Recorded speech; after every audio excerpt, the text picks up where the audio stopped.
What's up, everybody? Dan here from Headwaters Kayak. And behind me, I've got the brand new Seagull Fast Track 385 kayak. It's an inflatable kayak that packs down into a nice small bag to fit in the back of your car, SUV, or camper van. It's got big pontoons on the side for stability and a V-shaped floor that actually gives you good tracking and glide, more like a traditional hardshell kayak. It's set up double, but it actually can be set up as a single as well. And it has enough capacity for a third person if you wanted to bring a kid or a dog along with you. In front of the kayak, you see it's got deck bungee and a little bit of under deck storage. Daisy chain loops if you wanted a carabiner, additional accessories in here, like say a dry bag or maybe a throw bag. It comes with two extremely nice high back seats, padding on the butt, nice contoured backrest, really high. And behind the seat, it's got a removable zipper storage compartment for things like sunblock, towel, things you want access to throughout the day. Couple of convenient side carry handles, so really easy to pick up, throw above your head. Behind the seat, you see an additional soft deck cover. So you've got storage underneath there, as well as more bungee on top. The thing that makes this kayak really unique isn't the deck, it's underneath. So let's flip it over and have a look. So this right here is something I've never seen in an inflatable kayak, and this is the reason I asked Seagull to send me this boat out, because I really wanted to test an inflatable with a V hull. I think this is gonna help a ton with performance, with cutting through the waves. It won't slap quite as much. It's got a couple of drain ports for draining out the cockpit if you get water in there. And then it's got a little 4-inch fin that pops in and out. So if you're in white water and you don't want that extra tracking, this thing comes right out. You can slide this little plastic piece in, just so it protects this vulnerable area that would otherwise maybe get caught on rocks. I say we go take this thing, get it to the water, test it out, and see how it does. We'll set it up single, but maybe I'll bring a little sidekick just to keep it interesting. Lego, you wanna go for a paddle, boy? Let's do it. Okay, reporting back. We're gonna go float the Sacramento River today. I feel like this was a good test for it because you got a little bit of flat water, you got a little bit of rapids and moving current, and it's also a section of river I took my old Aqua Glide Chilean on a ton of times. So I feel like it would be a good way to kind of compare this boat and see how it stacks up to what I'm used to. I love inflatables because they're just feather light. I kept this one inflated and just popped it on the car. All right, here we go. Okay, so I'm loaded up. I put the dog in front of me because I got the skeg in the back. I thought that might help trim me out now that I'm paddling it as a solo. That goes about, I don't know, 40 pounds. Fits in there super nicely. Big open area. I could also like put my kid in there if we were gonna go together. One thing I am missing compared to my Aqua Glide is a spot for my feet. They have that little like heel cup, which isn't much, but it actually works really well. Look at Lego. He's already up on that front. He's ready to go. So the start of our paddle, we got a bit of flat water. This is Kutra's Pond, which is basically a lake. And we actually have a nice breeze today, so get a feel for how this thing tracks. I can already tell right off the bat it splits the water. There's no like noise. It feels like it cuts the water as opposed to just like pushing over the top of the water. I really like that. That's one of the things I don't love about like inflatables, whether it be inflatable SUPs or inflatable kayaks, is anytime there's chop, it feels like the boards or the boats are just slapping. This definitely feels like it cuts and moves through the water a lot nicer. Stability is massive. It's all the stability you're gonna need. I mean, I saw the sticker, 635 pound capacity, which means this thing's meant to be loaded down. You could paddle it tandem, you could paddle it with the kid. You could load up all your camping gear and do an overnight. Stability is not gonna be an issue on this kayak. It does feel, with the V bottom, it does feel like I can take it edge to edge. And when it's on its edge, I can spin it around real nice. But yet when I paddle it straight, that skeg helps me lock in and the boat just cuts through the water. I think the Chilean 140 may have just gotten replaced in my fleet. This is really nice. All right, we're coming up on our first little rapid of the day. Kutra's Pond empties back into the Sacramento River. And it's just got some nice sporty little wave trains, nothing crazy. Okay, here we go. You ready, Lego? Woo-hoo.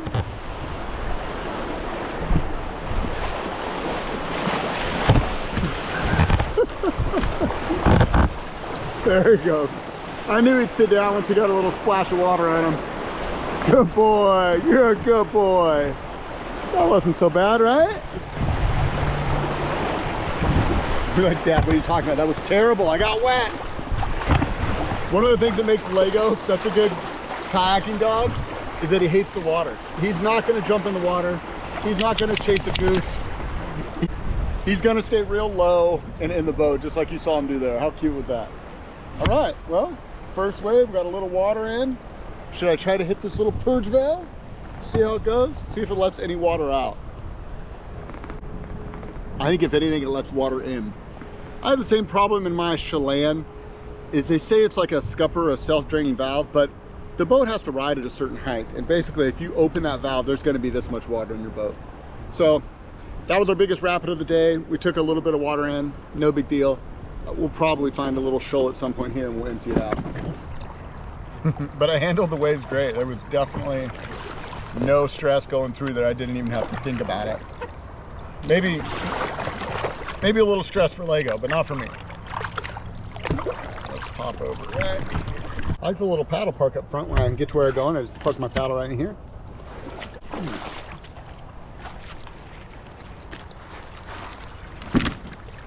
Yeah, it's a fair amount of water.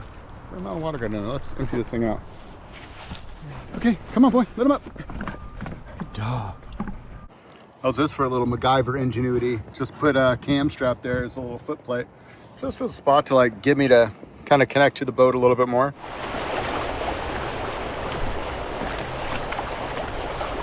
I'm gonna pull off into this little side slough here. Really good spot. Just kind of get off the main river and play in some eddies. Practice peeling in, peeling out. It's a little bit more dynamic with the extra weight of a dog in the bow, but still works. The secondary stability is super confidence inspiring in these inflatables because you can just lean way over there and you got these pontoons that give you so much feedback. But what I really like is that V-hole still makes you feel like you can go edge to edge. That's kind of cool. I don't usually feel that in inflatables. Usually it feels very two-dimensional, but this kayak actually has a little bit more three-dimensional feel. This little area is called Newer Pond, and it's just a bunch of biking trails, walking trails. You can have your dogs off leash, so Lego and I will come out here and just run around. It's kind of cool. It's right through the heart of the city, so you can hear all the hustle and bustle going on, but out here it's your own little paradise. Inflatables are just such a great way to access nature like this. One of the things I noticed about this boat is actually it's a little bit bigger and a little bit wider in the back, a little narrower in the front. So not only does it have the deep V, it has a little bit more of a piercing bow in it. So it feels a little bit narrower up front, but then behind me is kind of fat. So that's a good thing. That's how tandem should be. It should be more support in the back, a little bit narrower in the front. Also makes it good when you're paddling as a single. You're not having to reach so far over the sides. Which reminds me of the Disneyland Jungle Cruise, this little section.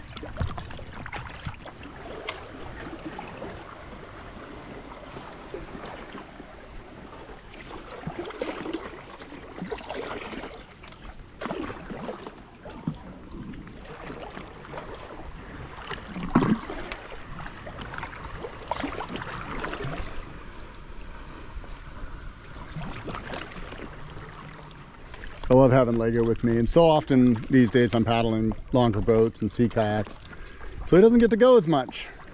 So I was really excited for the opportunity to review this boat and get him back out on the water with me. Need to make this a priority because he absolutely loves being out here.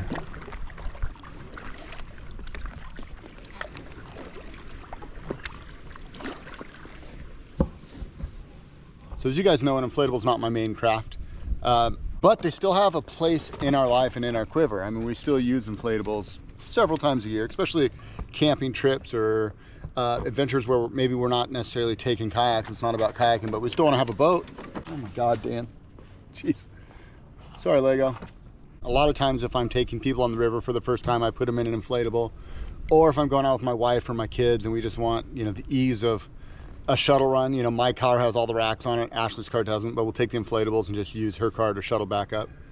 So I guess my question is, where would you guys use your inflatables? If you had an inflatable like the Seagull, where would you take it? How would you use it? Let me know in the comments.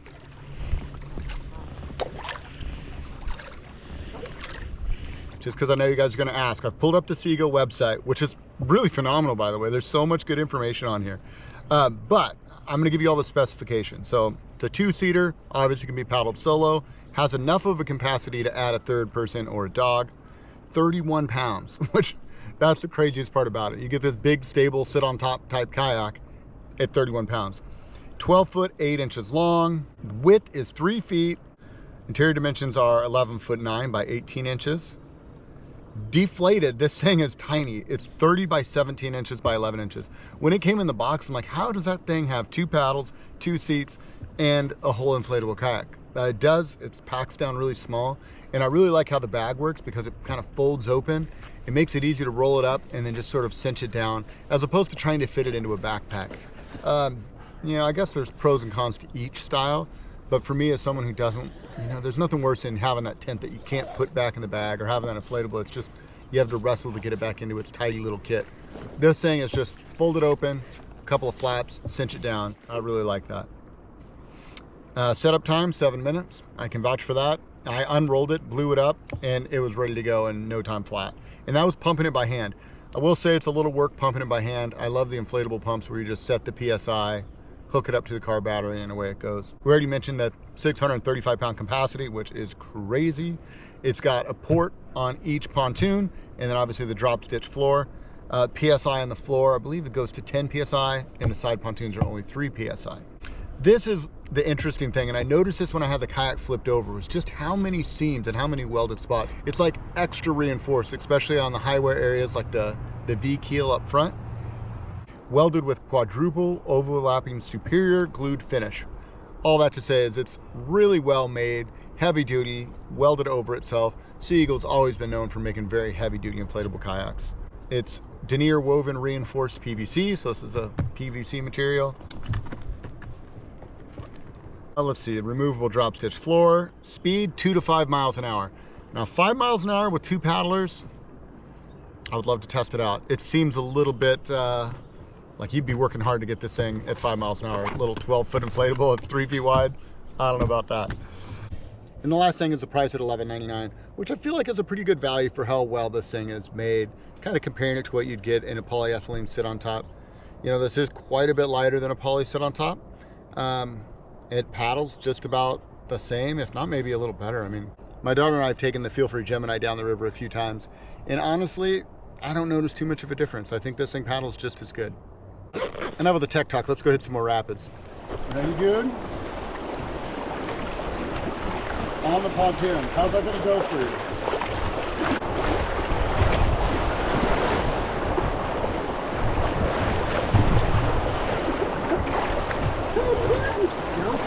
Here. Power with you here, right? There you go.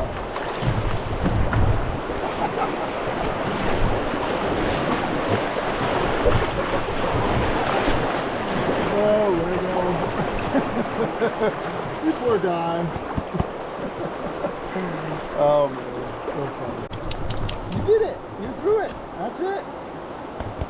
That's your big rapid for the day. Poor Lego, he gets so nervous. He just wants to be right in my lap when we get to the rapids. Sometimes I try to put him behind me, and he does ride well back there, but he's always over my shoulder whining.